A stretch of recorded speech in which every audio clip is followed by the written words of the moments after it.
Hello à toi et bienvenue dans ce tuto sur le remplissage de la déclaration initiale de CFE. On aime ça, remplir des papiers avec Florian. Je t'explique comment le faire pas à pas en vidéo. On va faire ça à la cool, on va se préparer ensemble, tout va bien se passer. Petite information, tu es concerné si tu as créé ta micro-entreprise en 2023. Et tu es concerné également si tu as créé ta micro-entreprise avant 2023, mais que cette année, tu as changé l'adresse de ta micro-entreprise, tu as fait un déménagement par exemple, et que tu as eu un nouveau SIRET.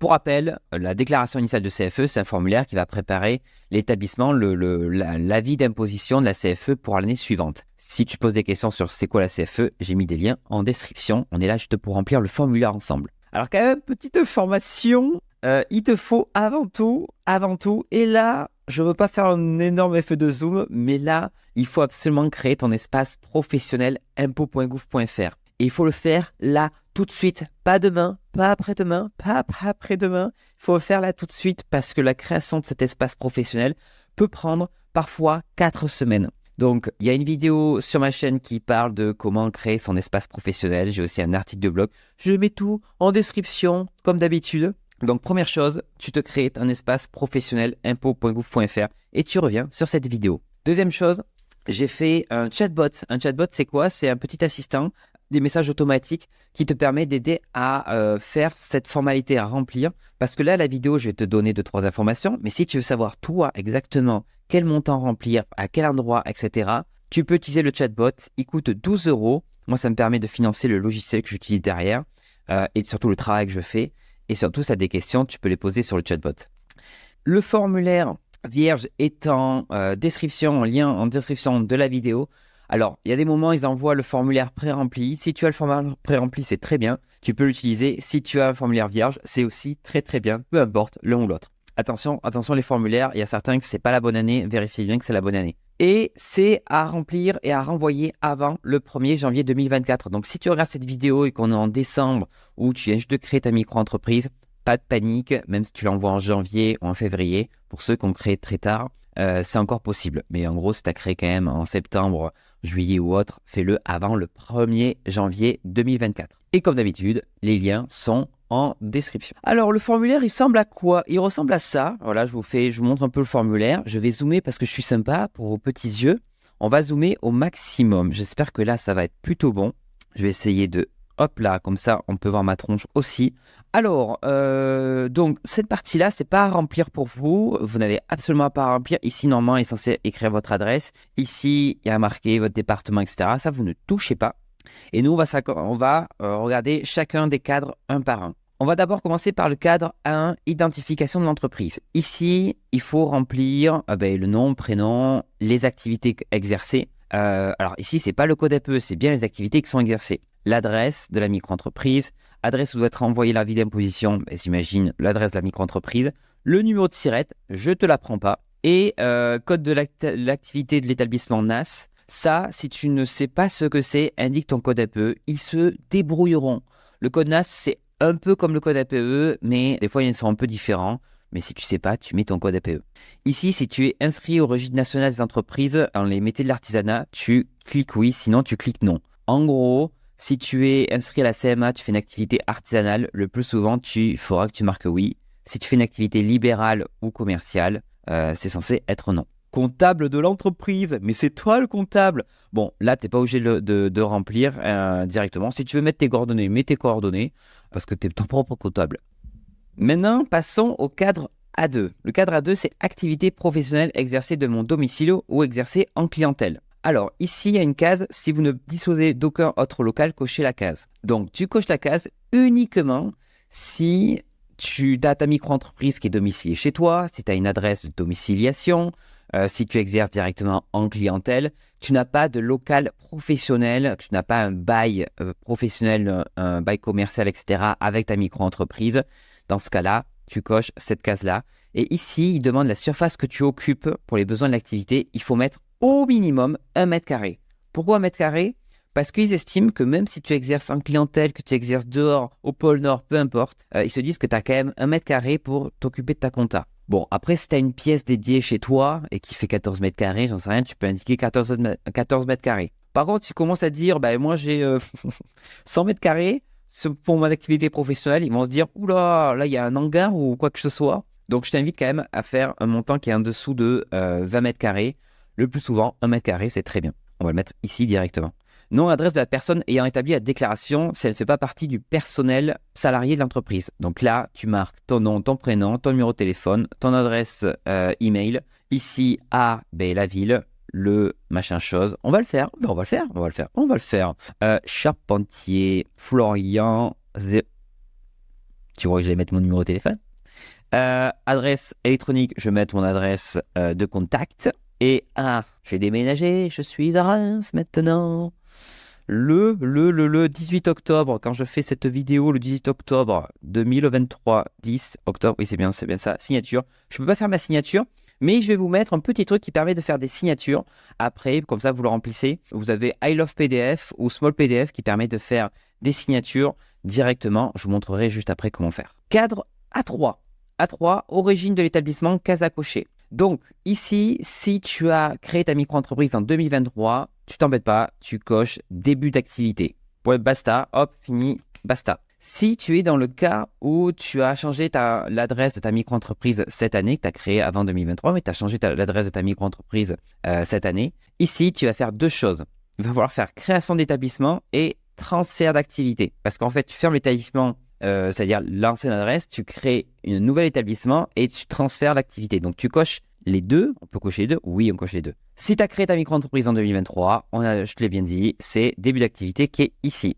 Hop là. Mais, c'est quoi cocher là? A4, identification de l'ancien exploitant. On oublie, ça ne te concerne pas, sauf si tu as repris un fonds de commerce, etc. et tout. Mais ici, on ne prend pas ce cadre-là. Alors maintenant, ça va être intéressant, le cadre B1, renseignement pour l'ensemble de l'entreprise, période de référence. Alors là, ils se sont trompés, il y a marqué année civile 2022, c'est 2023.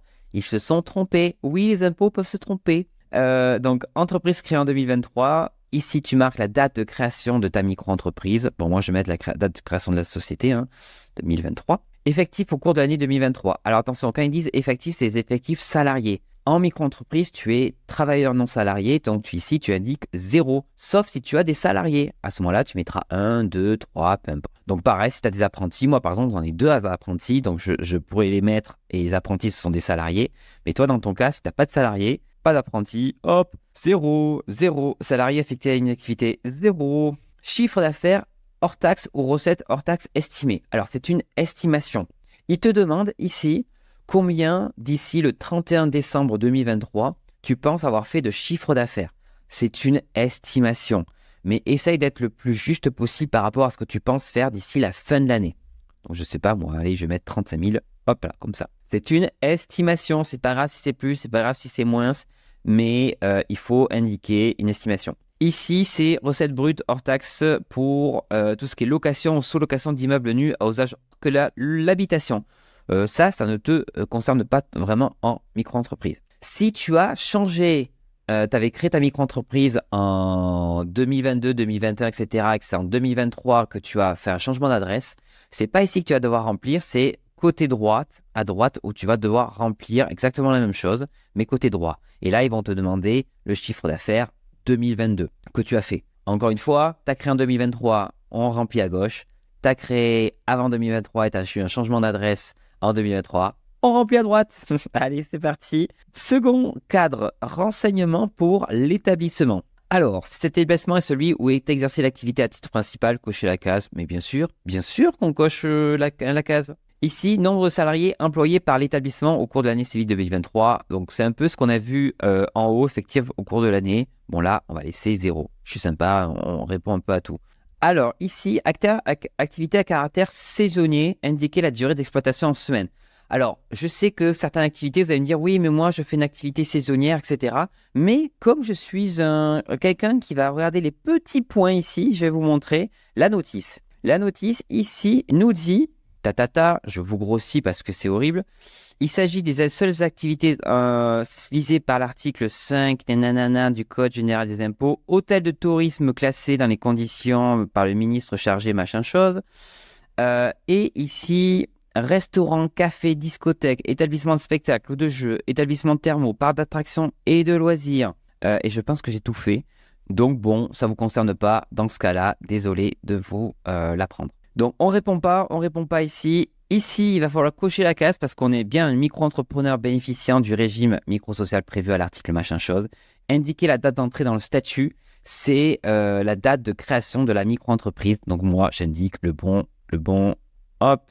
Bon, je suis plus en micro-entreprise, mais vous avez compris. Activité professionnelle, l'année ne peut être supérieure à 2013. Qu'est-ce qu'ils m'ont fait encore? Oh là là là là. On va laisser. Des fois, il y a un petit bug, mais ils ont fait un truc, ils ont oublié de faire une condition. Bon, c'est pas grave. Qu'est-ce qu'on va dire? C'est pas grave. Activité professionnelle exercée à temps partiel ou pendant moins de 9 mois de l'année, cochez la case. Ça peut être souvent, par exemple, les moniteurs de ski. Il peut y avoir des activités un peu comme ça qui sont pas saisonnières, mais si vraiment votre activité justifie que elle est vraiment exercée moins de 9 mois de l'année, attention, c'est rare. C'est pas parce que vous êtes employé, vous êtes salarié et en micro-entreprise et que vous travaillez que 2 mois en micro-entreprise, ça marche pas. C'est vraiment des activités qui, elles, de par leur thématique, leur activité, ne peuvent être exercées vraiment pas longtemps, etc. Là, il faut cocher cette case-là. Dans le moindre doute, on contacte les impôts. Ok, merci. Le reste, on ne remplit pas et on va passer au prochain cadre. Ici, il est bien précisé, vous êtes dispensé de remplir ce cadre si vous avez coché la case A2. Donc, bien du nouvel établissement passé d'une taxe foncière. Ce cadre-là, si vous avez coché la case tout en haut que je vais vous montrer, pop, pop, pop, si vous avez coché cette case-là, il n'y a pas à remplir le cadre C. Alors ici, on est dans le cadre C, bien du nouvel établissement passé d'une taxe foncière. Si dans le cas où tu as ta micro-entreprise domiciliée chez toi, tu n'as pas de local professionnel, tu ne remplis pas ce cadre, tu passes au cadre suivant. Par contre, si tu as une adresse de domiciliation, si tu as un local professionnel, que ce soit à usage commercial, industriel, peu importe, etc., tu vas devoir ici remplir cette partie-là. Et je vais te montrer comment le remplir. Donc là, par exemple, si tu as un local ici, il faut l'indiquer avec le mètre carré et tout. Et si tu as une adresse de domiciliation, comme moi j'ai, il va falloir que tu l'indiques ici. En domiciliation commerciale, tu cliques ici.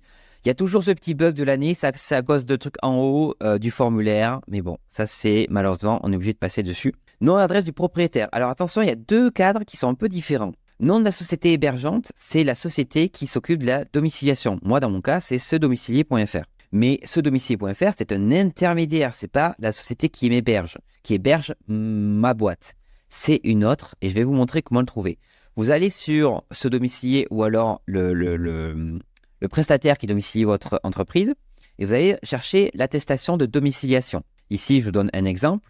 Moi, il y a ici, c'est bien cedomicilier.fr qui a fait l'intermédiaire et la société, l'entreprise qui héberge mon entreprise à moi s'appelle Legendre XP. Donc là, je vais prendre ce terme-là, hop, et je vais le mettre ici, Legendre XP, en nom et adresse du propriétaire. Je ne sais pas pourquoi il est ici du propriétaire. Bon, vous ne prenez pas la tête, vous indiquez juste ça. Il n'y a pas de la place pour mettre l'adresse de toute façon. Ok, on passe au cadre D. Cadre D, principale exonération. Alors ici, il y a marqué une seule ligne de choix possible. Dans le cas de tout le monde, directement, il va falloir que tu cliques ici dans création d'établissement et que tu coches ici. Boum. Pas entreprise nouvelle parce que ça ne concerne pas les micro-entreprises. C'est bien ici, création d'établissement. Alors je t'explique pourquoi on va cocher ça. Parce que dans certains cas, il y a certaines communes qui ont voté pour une exonération de 3 ans de la CFE et pas juste l'année de création. Donc là, on est en train de dire, nous, on fait cette demande-là si on désire avoir cette exonération-là. Et Inch'Allah, peut-être, ils vont l'accorder. Des fois, ils vont envoyer un petit mot en disant, non, désolé, on ne vous l'accorde pas. Mais c'est pas grave, dans tous les cas, il y a quand même l'exonération de l'année de création. Tout le reste, alors, ça, il y a des petits trucs, il y a peut-être des exonérations en fonction de la situation. Par exemple, si tu es dans un quartier prioritaire de la ville, tu peux avoir une exonération de CFE. Si tu es dans tout ce qui est les zones à d'aide à finalité régionale, tu peux aussi bénéficier d'exonération de CFE. Tu ne peux pas cocher un peu partout. Je t'ai mis des liens en description pour regarder si tu étais dans une zone, dans une ZR, si tu es dans une zone d'aide à finalité régionale, etc. Si tu veux rentrer un peu dedans, je t'ai mis les liens en description. Et c'est tout. Il n'y a rien d'autre à remplir. Donc là, j'ai fait tout le point sur toutes les informations à remplir directement sur la déclaration initiale de CFE. Et voilà concernant le tuto sur comment on remplit la déclaration initiale de CFE.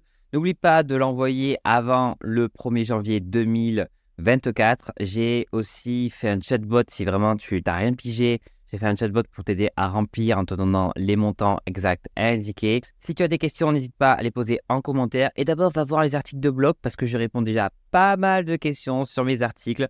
J'ai fait aussi ce tuto en version article pour prendre le temps de pouvoir le remplir. Si ça t'a plu, laisse un petit like, commentaire, etc. Et surtout, abonne-toi. À très bientôt pour un nouveau tuto sur le micro. Salut!